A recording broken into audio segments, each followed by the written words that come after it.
అందరికీ నమస్కారం. నా పేరు స్వాతి లత. నేను డిఎస్సి నిరుద్యోగ అభ్యర్థిగా మాట్లాడుతున్నాను నా ఆవేదన తెలియజేయడానికి. నేను 2025 డిఎస్సిలో మెరిట్ లిస్ట్‌లో ఫస్ట్ ప్లేస్‌లో అంటే నా ర్యాంక్ వచ్చి 1403. అదేమి తక్కువ ర్యాంక్ కాదండి. అందరికీ ఇప్పుడు రిజర్వేషన్ లేకపోవడం వల్ల నేను నిరుద్యోగిగా మిగిలిపోయానే తప్ప ఆ ర్యాంక్‌కి అసలు ఆ పోస్ట్ రాకుండా ఉంటది అని ఎవరు ఆశిస్తారండి చెప్పండి. మా జీవో నెంబర్ 3 లేకపోవడం వల్లే మేము నిరుద్యోగులుగా మిగిలిపోయాము. ఈసారైనా ఎవరు సీఎం సార్ వచ్చి అరకులో వచ్చినప్పుడు మాకు జీవో 3 తెచ్చిస్తాము అని చెప్పారు. ఇప్పటికి 2 సంవత్సరాలు అవుతుంది కానీ మాకు అటు ఏటి లేకుండా చేశారు. ఈసారికైనా ఈ డిఎస్సికైనా మాకు న్యాయం చేకూరుస్తారని ఆశిస్తున్నాము. రేపు రాబోతున్నారు కదా, మాకంటూ ఒక ఆశ క్రియేట్ చేస్తే మేము చదవాలన్న ఆశ మాకు కలుగుతుంది. ఇప్పటికీ మాకు డిఎస్సి నిరుద్యోగులు మిగిలిపోవడం వల్ల చదువుకోలేకపోతున్నామండి. మాకంటే ఒక ఆశ ఉంటేనే కదా బుక్ తీసి చదవాలనిపిస్తుంది. ఫస్ట్ ఆఫ్ ఆల్ మాకు ఆ ఆశ చంపేసింది మీరే అండి, సీఎం సార్ మీరేనండి, విద్యాశాఖ మంత్రి గారు. ఇప్పటికైనా మా కోసం ఆలోచించండి, మాకు ఒక ఆశ కల్పించండి, మాకు ఒక ఉద్యోగ అవకాశాన్ని కల్పించండి. Thank you. నమస్కారం అండి. నా పేరు సాగిన సత్యనారాయణ. నేను ఆదివాసీ గిరిజన నిరుద్యోగినండి. గతంలో 2025లోని ప్రకటించిన మెగా డిఎస్సిలోని నేను ఉద్యోగం కోల్పోవడం జరిగిందని జీవో నెంబర్ 3 లేకపోవడం వల్ల. ఈ జీవో నెంబర్ 3 అనేది మా గిరిజన ప్రాంతాల్లో గుండెకాయ లాంటిదండి. ఒక వ్యక్తి ఎలా అయితే గుండెకాయ లేకుండా జీవించలేడో అలానే మా జీవో నెంబర్ 3 లేకుండా మా పరిసరాల్లో ఉద్యోగాలు లేకుండా మాకున్న ఉపాధి అవకాశాలు లేకుండా మీ గిరిజనులు కూడా మేము జీవించలేమండి. మేము చదువుకున్న మాకున్న ఉద్యోగ అవకాశాల్లోనే చాలా ముఖ్యమండి ఈ టీచర్ ఉద్యోగం అనేది. మాకన్నా ఆర్థిక పరిస్థితి కానీ మాకున్న స్థితిగతుల మీద కానీ మేము చదువుకోవాలనుకుంటే అది ఈ టీచర్ ఉద్యోగం అనేది మేము తక్కువ టైంలో చదువుకొని తక్కువ ఖర్చుతో చేయగలమన్న ఉద్దేశంతో మేము చదువుకోవాల్సి వచ్చింది. మేము పెద్ద పెద్ద చదువులు చదువుకునే అంత ఆర్థిక స్థితి మాకు లేదండి. అలాంటి ఉద్యోగాలు అనేది మాకు ఇప్పుడు లేకపోవడం వల్ల చాలా నష్టపోతున్నామండి.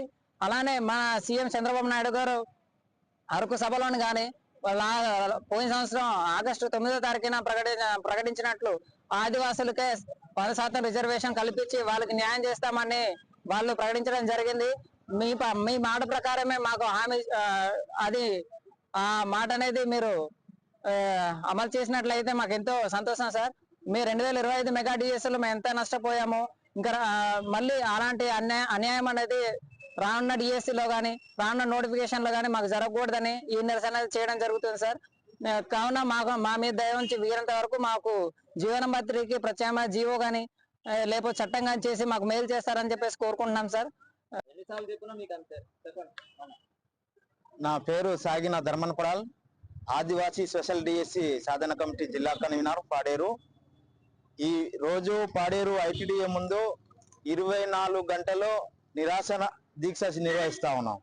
ఈ నిరాశన దీక్ష ఒక ముఖ్య ఉద్దేశం, గతంలో రాష్ట్ర ముఖ్యమంత్రి గారు ఆదివాసీ ప్రాంతంలో 100% ఉద్యోగాలు ఆదివాసులకే ఇస్తామని చెప్పి ఆదివాసీ ప్రాంతంలో స్పెషల్ డిఎస్సి నోటిఫికేషన్ విడుదల చేసి ఆదివాసీ అభ్యర్థులతో భర్తీ చేస్తామని చెప్పేసి హామీ ఇవ్వడం జరిగింది.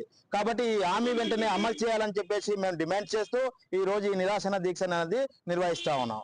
ఈ రోజు రేపు 29వ తారీఖున అరకు ఉత్సవాలు అని చెప్పేసి అరకు చలి ఉత్సవాలు అని చెప్పేసి ముఖ్యమంత్రి గారు వస్తున్నట్టు ప్రకటించారు. కాబట్టి మేము చెప్తాము, ఏజెన్సీ ప్రాంతంలో ఆదివాసీ ప్రాంతాల్లో ఇప్పుడు ఉన్నటువంటి ఆదివాసీ నిరుద్యోగులకి రావాల్సినటువంటి ఉద్యోగాలు మొత్తం ఈ రోజు నాన్ ట్రైబల్ కి ఈ రోజు ఇచ్చేసి ఏజెన్సీ ప్రాంతాల్లో మీరు చలి ఉత్సవాలు ఎట్లా నిర్వహించుకుంటారు, మేము ఉత్సవాలని చెప్పేసి మేము ఏ రకంగా మేము భావిస్తాం. కాబట్టి మాకు బాధ పెట్టేటువంటి అంశాలు తప్ప మేము ఉత్సవాలు చేసుకునే పద్ధతులు కాదు అది. కాబట్టి దయచేసి ముఖ్యమంత్రి గారు ఎప్పుడైనా స్పందించి మా ప్రాంతంలో రాదలుచుకున్నప్పుడు మా ప్రాంతంలో మీరు ఇచ్చినటువంటి హామీ 100% ఉద్యోగ రిజర్వేషన్ ఖచ్చితంగా అమలు చేయాలి. ఏజెన్సీ ప్రాంతంలో స్పెషల్ డిఎస్సి నోటిఫికేషన్ ఇచ్చి వెంటనే గిరిజన అభ్యర్థులతో ఉద్యోగ నియామకాలు చేపట్టాలని చెప్పేసి మేము డిమాండ్ చేస్తాను. ఆ దిశగా మీరు ప్రయత్నాలు చేయకపోతే భవిష్యత్తులో రాష్ట్రం మొత్తం ఉద్యమం ఉధృతం చేస్తాం. రేపు భవిష్యత్తులో జరుగుతున్నటువంటి ఉద్యమానికి ఏమైనా కూడా పూర్తిగా ఈ రాష్ట్ర ప్రభుత్వాన్ని బాధ్యత వహించాలని చెప్పేసి మేము ఈ ప్రభుత్వాన్ని డిమాండ్ చేస్తా ఉన్నాం.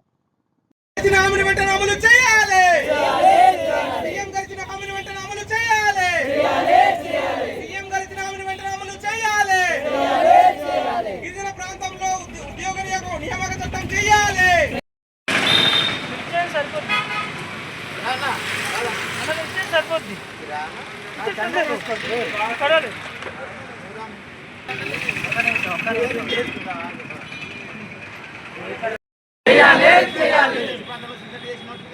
చేయాలి